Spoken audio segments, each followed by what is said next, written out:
নমস্কার বন্ধুরা, কেমন আছেন? আশা করি আপনারা ভালো আছেন। আমিও ভালো আছি। তো আমি একটা নতুন রেসিপি নিয়ে এসেছি, সেটা হলো কাতলা মাছের পোস্ত। তো কাতলা মাছটা অনেক বড় ছিল।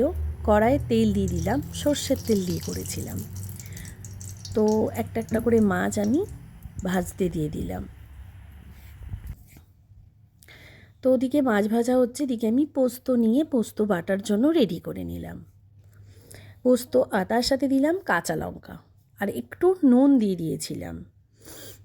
তো এদিকে আমার মাছ ফ্রাই হচ্ছে আর হয়ে গেছে। সব কটা মাছ আমি ফ্রাই করে নিয়েছি।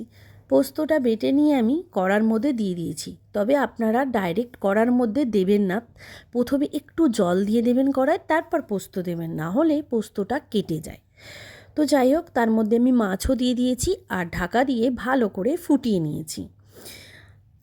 তো ঢাকা দিয়ে ভালো করে ফোটানোর পরে আমি একটু সর্ষের তেল দিয়ে দিয়েছি আর একটা কাঁচা লঙ্কা দিয়ে দিয়েছি। তো আবার একটুখানি সর্ষের তেল দিলাম যেন কাঁচা গন্ধটা না লাগে আর খেতেও খুব সুস্বাদু হবে। তার জন্য আমি সর্ষের তেলটা দিয়েছি। ভালো করে ঢাকা দিয়ে আবারও ফুটিয়ে নিয়েছি।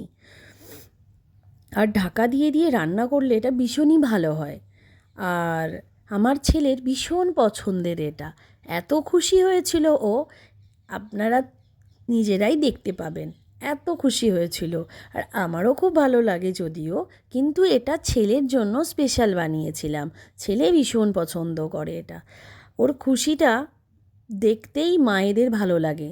সন্তানদের খুশি দেখার জন্যই তো মায়েরা খুশিতে থাকে, তাই না? তো আমার ছেলে দেখেছেন কতটা খুশি হয়েছে, ও তো কাঁচা লঙ্কাটাও চেটে চেটে খাচ্ছে, এতটাই খুশি হয়েছে। আপনারাও বানিয়ে খাবেন আর কেমন হচ্ছে কমেন্টস করতে কিন্তু ভুলবেন না। ভালো থাকবেন, সুস্থ থাকবেন।